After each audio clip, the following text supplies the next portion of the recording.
Assalamualaikum warahmatullahi wabarakatuh. Selamat pagi anak-anak kelas 9. Alhamdulillah pada kesempatan hari ini kita akan bertemu kembali dalam suasana yang masih pandemi. Marilah sebelum kita mengawali kegiatan pembelajaran pada hari ini, kita berdoa dulu, menundukkan kepala sejenak untuk mohon pada Allah SWT agar kita segera bisa bertatap muka. Berdoa mulai.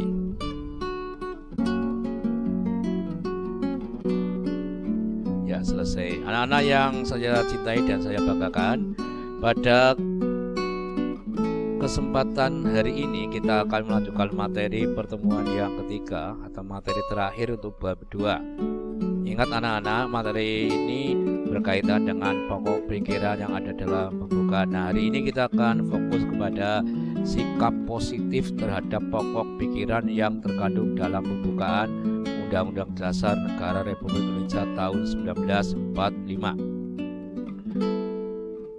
Kita tahu semua bahwa Undang-Undang Dasar Negara Republik Indonesia tahun 1945 memuat aturan pokok yang diperlukan bagi negara dan pemerintah, serta dasar falsafah dan pandangan hidup bangsa. Dasar falsafah bangsa dan pandangan hidup bangsa tersebut telah berakar dan tumbuh berabad-abad lamanya dalam kalbu melalui sejarah bangsa Indonesia. Oleh karena itu,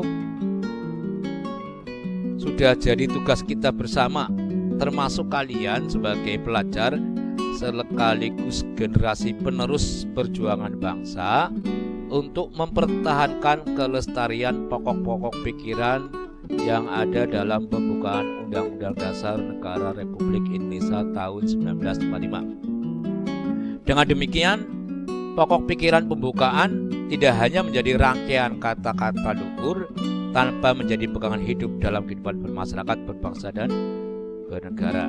Jadi kita harus mewujudkannya dalam kehidupan. Nah, mempertahankan pokok-pokok pikiran dalam pembukaan Undang-Undang Dasar tidak hanya dilakukan dengan tidak merubahnya, namun yang tidak kalah pentingnya adalah mewujudkan pokok-pokok pikiran tersebut dalam kehidupan sehari-hari, baik dalam kehidupan bermasyarakat, berbangsa, maupun bernegara. Nah, ini ada mungkin contohnya. Contoh sikap positif terhadap pokok pikiran yang ada dalam pembukaan. Setiap lembaga negara, lembaga masyarakat, dan warga negara wajib memperjuangkan pokok-pokok pikiran tersebut menjadi kenyataan. Contohnya, pokok pikiran yang pertama, pokok pikiran persatuan. Kalau kita di rumah, di keluarga, menghargai sesama anggota keluarga, menjaga kerukunan sesama anggota keluarga, bersikap sopan dan santun dengan saudara dan orang tua. Ini contoh sikap positif di keluarga terhadap pokok pikiran persatuan. Selanjutnya untuk di sekolah, contohnya kalian berteman dengan tidak membeda-bedakan.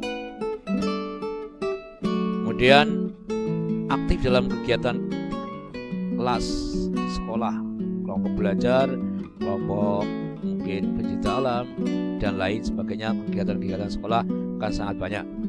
Ini contoh di sekolah, pokok pikiran persatuan. Di masyarakat, contohnya kalian mau membaur, mau bergaul, mau membaur dengan masyarakat sekitar tanpa membeda-bedakan. Ikut dalam kegiatan-kegiatan yang ada di masyarakat, contohnya kegiatan kerja bakti, membersihkan lingkungan, kegiatan dalam rangka mungkin ini memperingati hari kemerdekaan.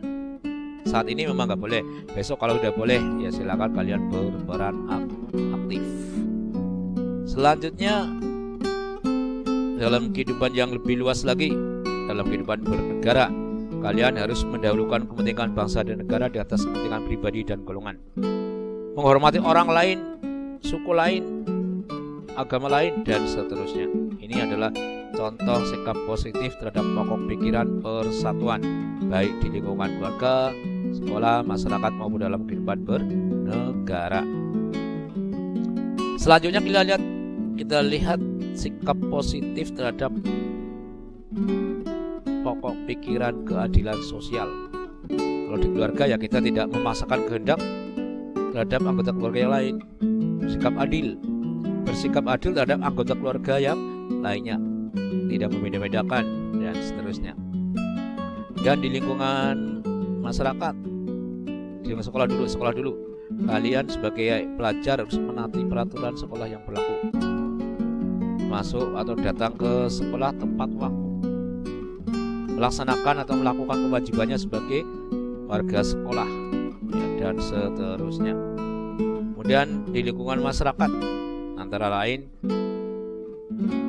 kita menjaga pergaulan, harmoni dengan tetangga, mau membantu tetangga yang mengalami kesusahan atau kesulitan, dan lain sebagainya. Ini contoh pokok pikiran keadilan sosial di lingkungan masyarakat.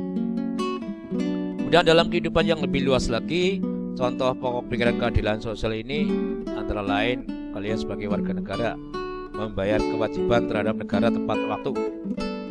Contoh membayar pajak, membayar listrik dan seterusnya. Menjaga peralatan umum, terminal, stasiun, jalan raya dan seterusnya. Menjaga ketertiban, ya, dan sebagainya. Ini contoh pokok pikiran keadilan sosial di lingkungan negara.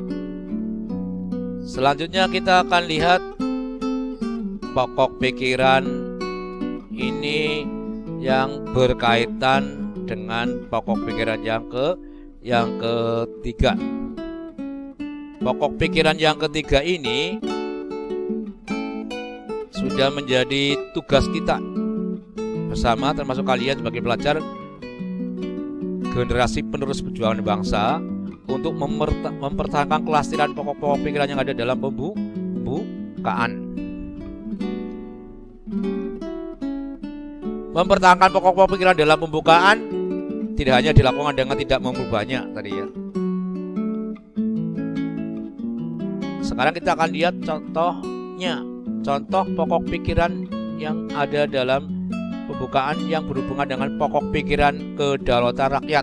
Kalau di rumah kalian berdiskusi, bermusyawarah untuk menentukan tindakan yang tepat dalam berbagai hal, seperti perihal pemenuhan kebutuhan dan penyelesaian persoalan bersama.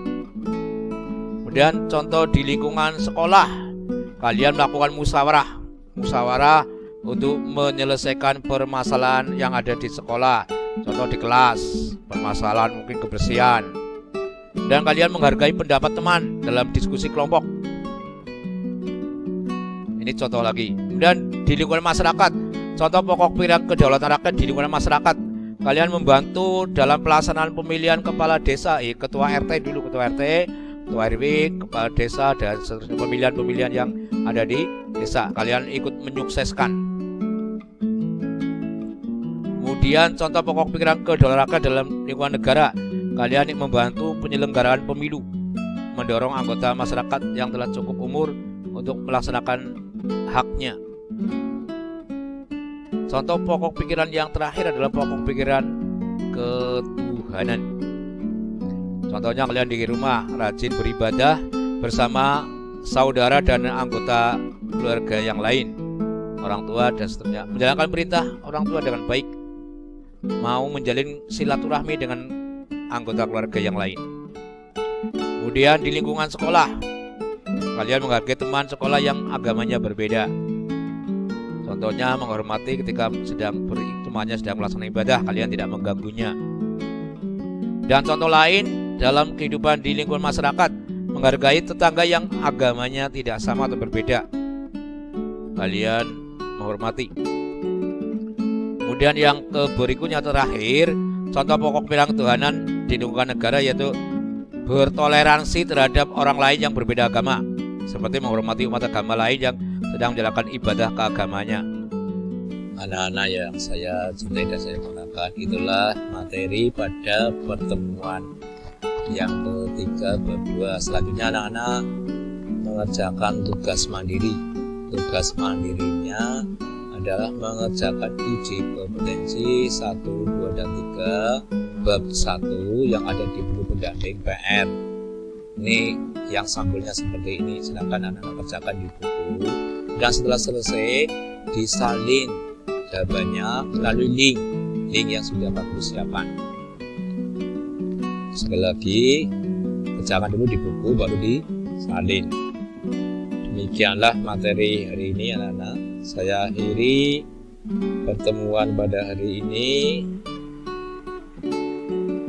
Semoga apa yang Bapak sampaikan bermanfaat. Terima kasih atas perhatiannya. Mohon maaf bila ada pengulangan-pengulangan yang kurang jelas. Assalamualaikum warahmatullahi wabarakatuh. Selamat belajar.